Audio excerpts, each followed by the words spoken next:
আসসালামু আলাইকুম শিক্ষার্থীরা, আশা করি সবাই ভালো আছো। আজকে আমরা অষ্টম শ্রেণীর বাংলা প্রথম পত্র আনন্দ পাঠ বই থেকে সত্যজিৎ রায় রচিত কাকতাড়ুয়া উপন্যাসের সংক্ষিপ্ত প্রশ্ন এবং বর্ণনামূলক প্রশ্নের উত্তর আলোচনা করব। এর আগের ক্লাসে আমরা কাকতাড়ুয়া গল্পটি সহজ সরল ভাষায় ব্যাখ্যা বিশ্লেষণ পড়েছিলাম। আজকে আমরা প্রশ্নের উত্তর নিয়ে আলোচনা করব। এর প্রশ্নের উত্তর কিন্তু ওই বাংলা প্রথম পত্রের মতো বহু নির্বাচনী সৃজনশীল এরকম না। এর প্রশ্নের উত্তর ধরন হচ্ছে সংক্ষিপ্ত প্রশ্ন যার মান থাকবে 3 এবং বহু নির্বাচনী বর্ণনামূলক প্রশ্ন যার মান থাকবে 7। এটা বড় প্রশ্ন আর সংক্ষিপ্তটা হচ্ছে ছোট প্রশ্ন।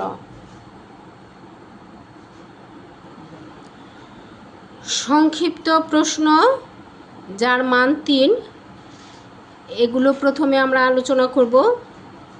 আমি এখানে 5টা প্রশ্ন নিয়েছি, এই 5টা প্রশ্ন সংক্ষিপ্ত আলোচনা করে দিচ্ছি। কাকতাড়ুয়া কি বুঝিয়ে লেখো। কাকতাড়ুয়া হলো ফসলের ক্ষেতে স্থাপিত মানুষের এক ধরনের প্রতিকৃতি, নকল মানুষ। সাধারণত ফসলের জন্য ক্ষতিকর প্রাণীদের ভয় দেখানোর উদ্দেশ্যেই কাকতাড়ুয়া তৈরি করা হয়। এর মাধ্যমে পশু পাখিকে ক্ষেতের ফসল ও বীজের ক্ষতি করতেও নিরুৎসাহিত করা হয়। মানুষের দৈহিক গঠনের সাথে মিল রেখে পুরনো পরিত্যক্ত কাপড় দিয়ে অনেকটা সঙের মতো করেই এই কাকতাড়ুয়া সাজানো হয়। সাধারণত ক্ষেতের মাঝামাঝি অবস্থানে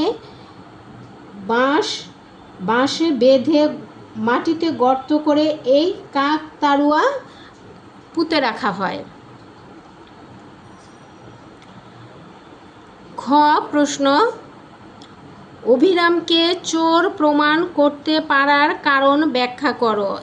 এই যে লেখকের বাড়িতে যে একজন পুরনো চাকর ছিল, নাম ছিল অভিরাম, সে যে চোর কিভাবে প্রমাণ হলো সে কারণটা এখানে ব্যাখ্যা করতে বলা হয়েছে। অভিরাম ছিল মৃগাঙ্ক শেখর বাবুদের বাড়ির গৃহকর্মী। এখানে মৃগাঙ্ক শেখর হচ্ছে লেখক নিজেই। তার বাড়ি পানাগড়ের পাশের গ্রামে। সে মৃগাঙ্ক বাবুদের 20 বছরের পুরনো কাজের লোক। বছর 3 আগে মৃগাঙ্ক বাবুর বিয়েতে পাওয়া সোনার ঘড়িটা খুঁজে পাওয়া যাচ্ছিল না।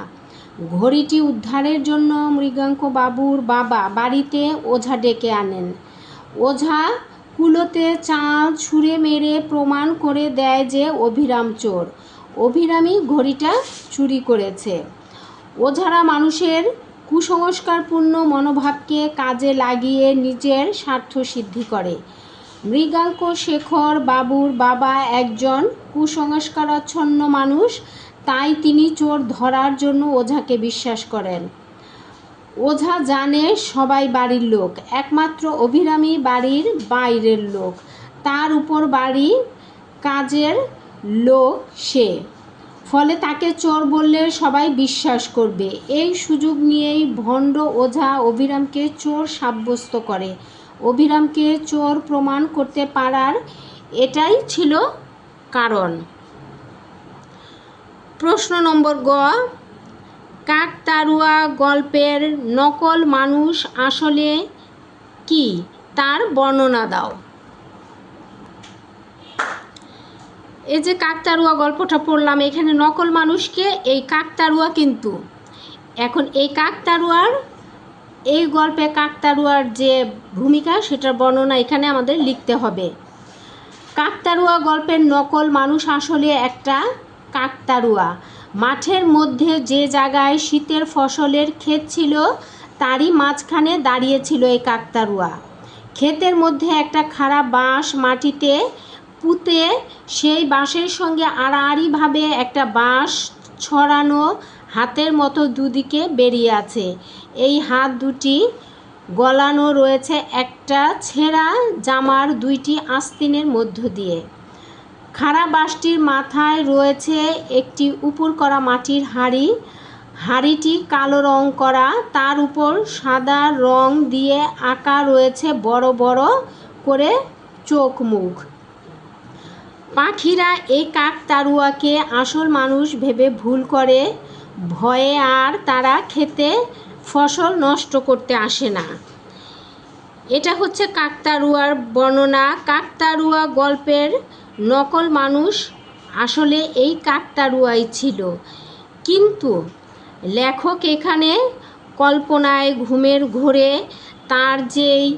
তাদের যে পুরনো অনেক বছরের অভিরাম চাকর ছিল, বাড়ির কর্মী ছিল, সেই গৃহকর্মীকে কিন্তু লেখক এখানে কাকতাড়ুয়ার মধ্য দিয়ে তার ভিতরের যে কথা সেগুলো সে তুলে ধরেছেন গল্পের মাধ্যমে। প্রশ্ন নম্বর ঘ, বাঙালিরা এ ব্যাপারে বড় স্বার্থপর হয়, ব্যাখ্যা করো। কোন ব্যাপারে বাঙালিরা স্বার্থপর হয়?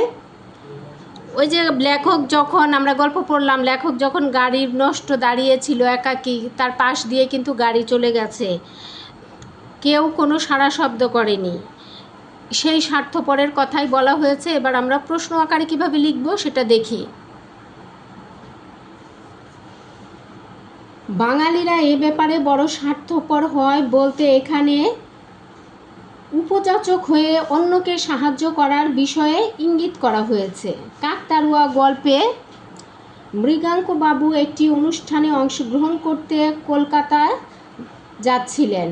যাওয়ার পথে এক মাঠের মধ্যে এসে গাড়ির তেল শেষ হয়ে যায়।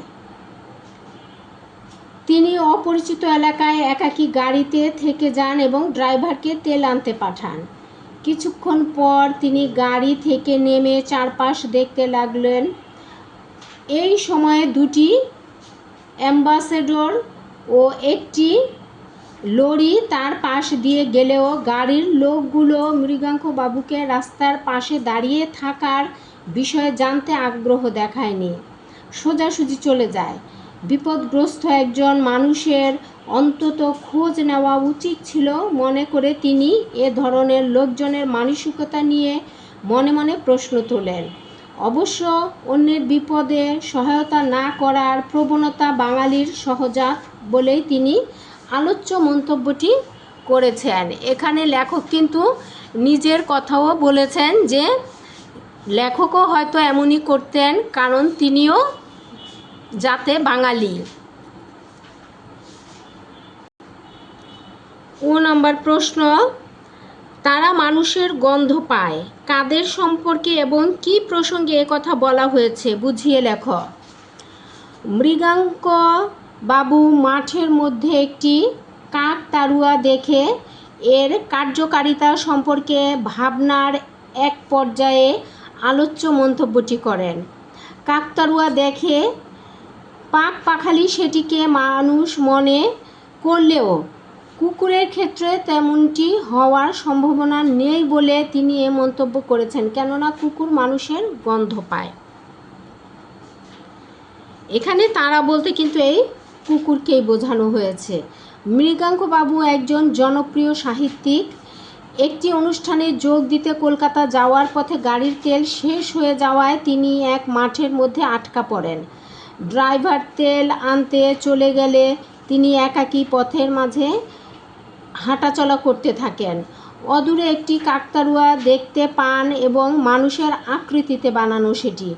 সেই কাঠামোটিকে দেখে পাখিরা আসল মানুষ ভেবে ভুল করে এবং তার ভয়ে ফসলের ক্ষেতে উৎপাত করে না, ফসল নষ্ট করে না। এই বিষয়টি মৃগাঙ্ক বাবুর কাছে আশ্চর্যজনক মনে হয়, পাখিদের নির্বোধ বলে মনে হয় তার কাছে।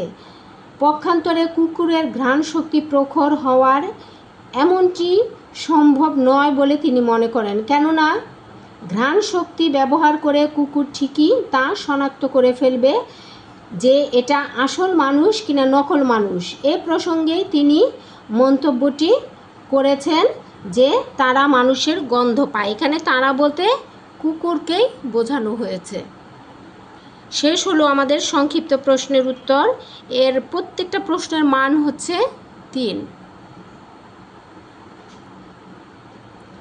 এবার শুরু করতে যাচ্ছি বর্ণনামূলক প্রশ্ন, যে প্রত্যেকটা প্রশ্নের মান হচ্ছে 7। প্রথম প্রশ্ন ক, কুসংস্কারের প্রতি বিশ্বাস কখনো ভালো ফল বয়ে আনতে পারে না। কাকতাড়ুয়া গল্পের আলোকে বিশ্লেষণ করো। এখানে আমরা গল্পে তো কুসংস্কারই দেখি, তাই না? সেই কুসংস্কারের প্রতি বিশ্বাস কখনোই মানুষের ভালো করতে পারে না, ভালো কিছু বয়ে আনতে পারে না। সেটা আমরা কিভাবে লিখব এবার সেটা দেখব। বাঙালির ইতিহাসে সত্যজিৎ রায় এক অবিস্মরণীয় নাম। খ্যাতিমান চলচ্চিত্রকার হলেও লেখালেখিতে তার বিশেষত্ব উল্লেখ করার মতো। তিনি একাধারে ছিলেন কল্পকাহিনী লেখক, প্রকাশক, চিত্রকর, ছোট গল্পকার, ঔপন্যাসিক। তার লেখা কাকতাড়ুয়া গল্পে কুসংস্কার ও এর ক্ষতিকর প্রভাবের বিষয়টি তুলে ধরা হয়েছে। গল্পের প্রধান চরিত্র মৃগাঙ্ক বাবু একজন খ্যাতনামা লেখক। একটি অনুষ্ঠানে অংশগ্রহণ করার পর সেখান থেকে বেরিয়ে ব্যক্তিগত গাড়িতে করে তিনি কলকাতা ফিরছেন। পথের মাঝখানে এক জায়গায় এসে তার গাড়ির পেট্রোল তেল ফুরিয়ে যায়। ড্রাইভার গাড়ি থামিয়ে তেল আনতে যায়। মৃগাঙ্কবাবু একাকী অচেনা পরিবেশে পথের ধারেই আটকে থাকেন। এ সময়ে তিনি বাইরের খোলা মাঠে একটি কাকতাড়ুয়া দাঁড়িয়ে থাকতে দেখেন। চারিদিকে ধুধু মাঠ, আর তার মাঝখানেই সেই কাকতাড়ুয়াটি একাকী দাঁড়িয়ে আছে। কাকতাড়ুয়ার গায়ের শার্টটি তার কাছে অনেক চেনা মনে হয়। লাল কালো ছিটের সেই জামাটি দেখে তার 3 বছর আগের তাড়িয়ে দেওয়া গৃহকর্মী অভিরামের কথা মনে পড়ে যায়। কেননা ঠিক এরকমই একটি শার্ট ছিল অভিরামের। লেখক নিজে কিনে দিয়েছিলেন। স্বর্ণের ঘড়ি চুরির অভিযোগে মৃগাঙ্ক বাবুর বাবা তাকে তখন তাড়িয়ে দিয়েছিলেন বাড়ি থেকে। অবশ্য অভিরামী যে সেই ঘড়িটি চুরি করেছে তার কোনো সুনির্দিষ্ট প্রমাণ পাওয়া যায়নি। জনৈক ওঝার কথায় তাকে এই শাস্তি দেওয়া হয়েছিল।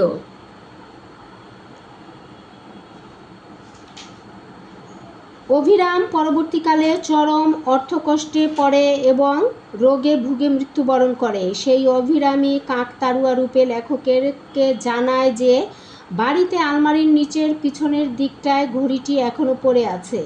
আসলে এতক্ষণ এসব তিনি গাড়িতে বসে ঘুমন্ত অবস্থায় স্বপ্নে দেখেছেন। পরে অবশ্য বাড়িতে ফেরার পর যথাস্থানে তিনি ঘড়িটি পেয়েও যান। অভিরামের কথা মতো তিনি বুঝতে পারেন যে ওঝার কথা ঠিক ছিল না। কুসংস্কারের কারণেই ওঝার কথা বিশ্বাস করেছিলেন মৃগাঙ্ক বাবুর বাবা, আর তারই নির্মম বলি হয়েছিলেন নিরপরাধ অভিরাম। উপরের আলোচনায় দেখা যাচ্ছে মৃগাঙ্ক বাবুর বাবার কুসংস্কারের প্রতি অন্ধবিশ্বাসের ভয়ানক কুফল নেমে এসেছে নির্দোষ গৃহকর্মী অভিরামের উপর।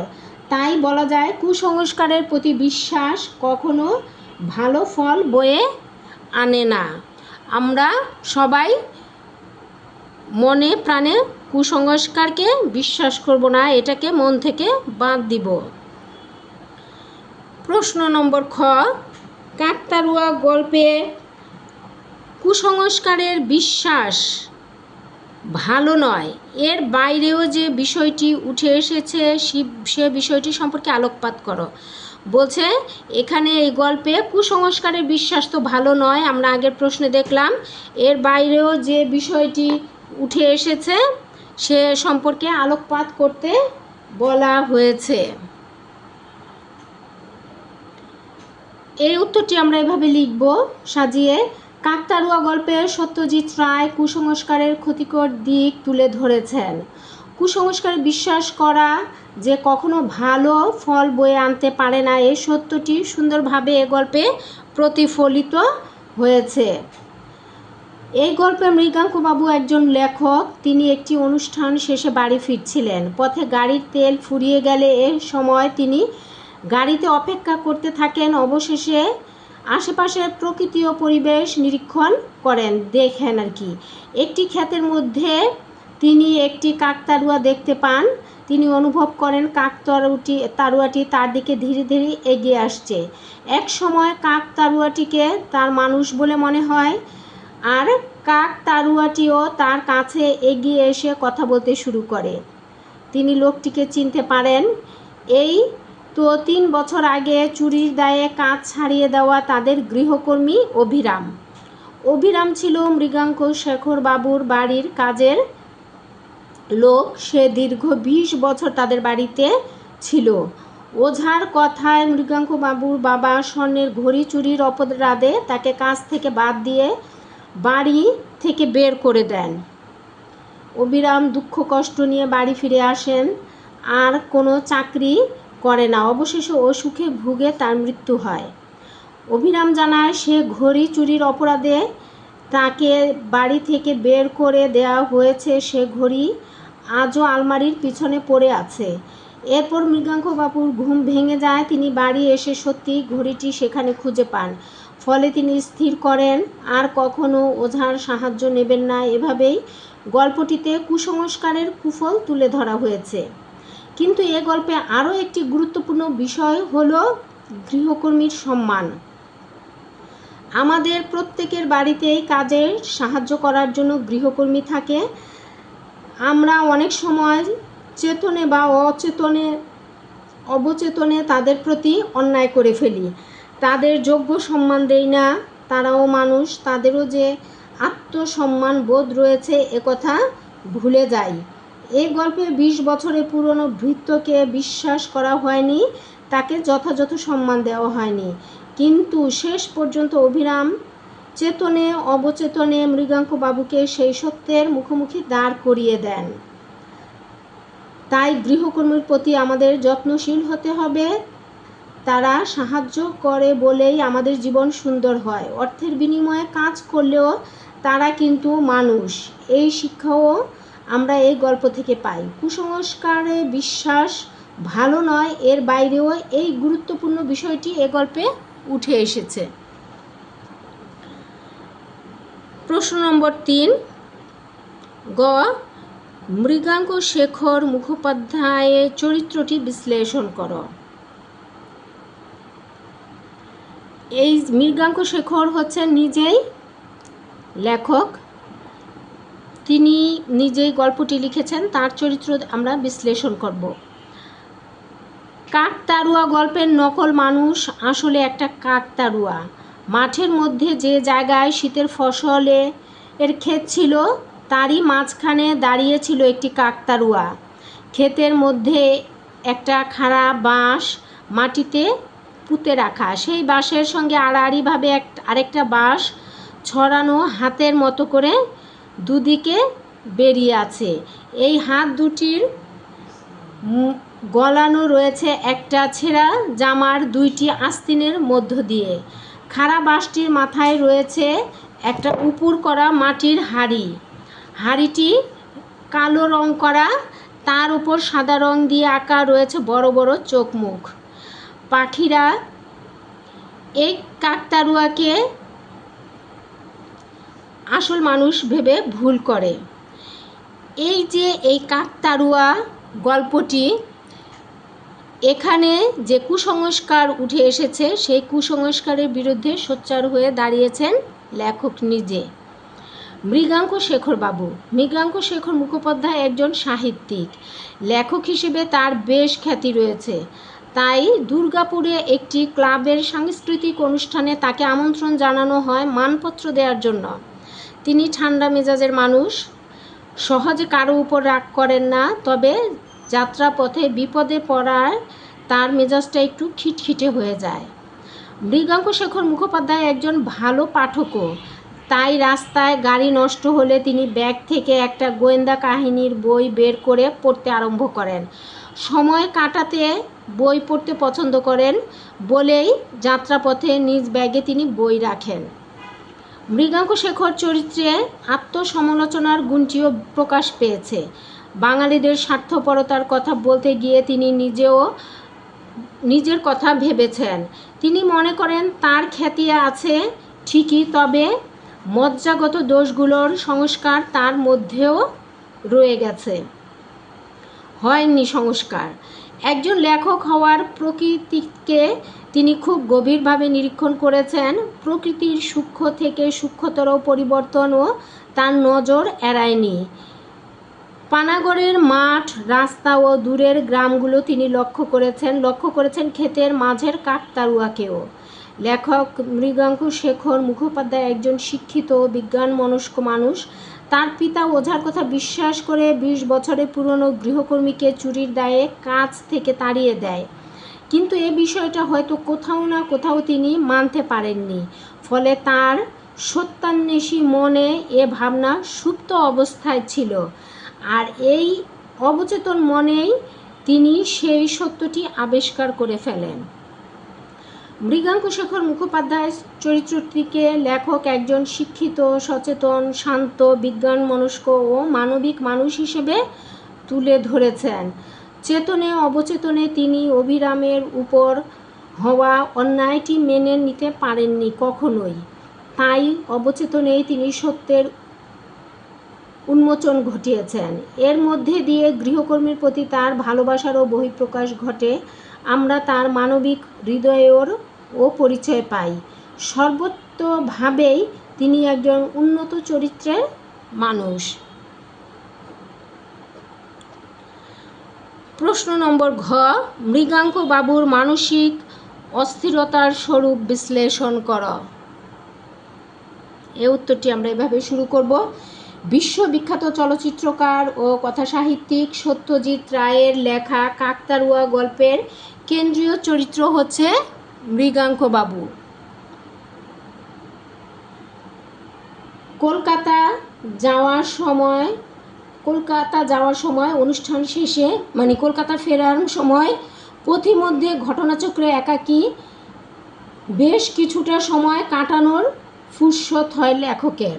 তখন মাঠের মাঝে একটি কাকতাড়ুয়া দেখে তিনি মানসিক অস্থিরতার শিকার হন। নিচে তার স্বরূপ বিশ্লেষণ করা হলো। মৃগাঙ্ক বাবু একজন খ্যাতনামা সাহিত্যিক। কলকাতায় একটি সাংস্কৃতিক অনুষ্ঠানে যোগ দেওয়ার জন্য তিনি রওনা হয়েছিলেন এবং অনুষ্ঠান শেষে পথিমধ্যে গাড়ির পেট্রোল ফুরিয়ে গেলে মাঠের মাঝে তাকে থেমে যেতে হয়। তিনি ড্রাইভারকে পাঠান তেল আনতে। ড্রাইভার চলে যাওয়ার পর একাকিত্ব তাকে জেঁকে ধরে। তিনি গাড়ি থেকে নেমে এদিক সেদিক পায়চারি করতে থাকেন। পথিমধ্যে 2-1টি গাড়ি তাকে পাশ কাটিয়ে চলে যায়। রাস্তায় বিপদে পড়া লোকটির প্রতি তাদের কোনো রূপ আগ্রহ দেখা যায় না। হঠাৎ মাঠের মধ্যে তিনি একটি কাকতাড়ুয়া দেখতে পান। তিনি লক্ষ্য করেন কাকতাড়ুয়ার গায়ের পরনে আছে 3 বছর আগে তাড়িয়ে দেওয়া তার গৃহকর্মী অভিরামের লাল কালো ছিটের শার্ট। প্রথম দিকে তিনি একটু দ্বন্দ্বে পড়ে যান শার্টটি দেখে। তার পরিচিত কারো গায়ে শার্টটি দেখেছেন বলে মনে হচ্ছে, অথচ তিনি মনে করতে পারছেন না। কিন্তু সময় পেরিয়ে যাওয়ার পর তিনি মোটামুটি নিশ্চিত হন যে শার্টটি অভিরামের গায়ে পরা ছিল এবং তিনি নিজেই কিনে দিয়েছিলেন। ওঝার কথায় মৃগাঙ্ক বাবুর বাবা স্বর্ণের ঘড়ি চুরির অভিযোগে তাকে বাড়ি থেকে বের করে দিয়েছিলেন। মৃগাঙ্ক বাবু মানসিকভাবে অস্থির হয়ে ওঠেন। কাকতাড়ুয়া রূপী অভিরাম যেন মানুষের মতো কথা বলতে থাকে তার সাথে। তিনি জানতে পারেন যে অভিরামকে তাড়িয়ে দেওয়ার নিজেকে বাড়িতে ফিরে গিয়ে অর্থকষ্টে এবং রোগে ভুগে অভিরাম মারা যায়। সে আর কোনো কাজ করেনি। অভিরাম আরও জানায় যে আলমারির নিচে পিছন দিকটায় ঘড়িটা এখনও পড়ে আছে। ফলে মৃগাঙ্ক বাবুর মানসিক অস্থিরতা আরও বাড়তে থাকে। হঠাৎ ড্রাইভার সুধীরের ডাকে ঘুম ভেঙে গেলে বুঝতে পারেন যে তিনি এতক্ষণ ঘুমের ঘোরে স্বপ্ন দেখছিলেন। পরে অবশ্য বাড়ি ফিরে তিনি আলমারির নিচ থেকে ঘড়িটা খুঁজেও পেয়েছিলেন। অভিরামের মাধ্যমে মৃগাঙ্ক বাবুর প্রাপ্ত তথ্য সত্যিকার অর্থে অবচেতনে লুকিয়ে থাকা সত্যেরই বহিঃপ্রকাশ। উপরোক্ত আলোচনায় আমরা দেখতে পাই যে পথিমধ্যে একাকী থাকতে থাকতে অচেনা পরিবেশে মৃগাঙ্কবাবুর মানসিক অস্থিরতা শুরু হয়। কাকতাড়ুয়া গায়ের সারটি পরিচিত মনে হওয়ার পর থেকে তার অস্থিরতা বেড়ে যায়, যা ঘড়িটি খুঁজে পাওয়ার আগ পর্যন্ত বজায় ছিল। এক কথায় বলা যায়, গল্পে মৃগাঙ্কবাবুর চরম মানসিক অস্থিরতা লক্ষ্য করা যায়। 9 নম্বর প্রশ্ন, মানুষ অবচেতনে কখনো অন্যায়ের লঙ্ঘন করতে পারে না। কাকতাড়ুয়া গল্পের আলোকে মন্তব্যটি বিশ্লেষণ করো।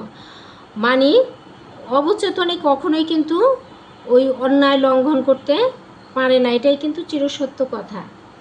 সেই সত্যই লেখক এখানে গল্পের মাধ্যমে সমাজে তুলে ধরেছেন, সমাজের মানুষের কাছে নিয়ে এসেছেন। জগৎ বিখ্যাত চলচ্চিত্র নির্মাতা ও খ্যাতনামা কথাসাহিত্যিক সত্যজিৎ রায়ের লেখা কাকতাড়ুয়া একটি মনস্তাত্ত্বিক জটিলতা বিষয়ক গল্প। এই গল্পে মৃগাঙ্কশেখর মুখোপাধ্যায় একজন খ্যাতনামা লেখক সাহিত্যিক একটি সাংস্কৃতিক অনুষ্ঠানে অতিথি হয়ে দুর্গাপুরে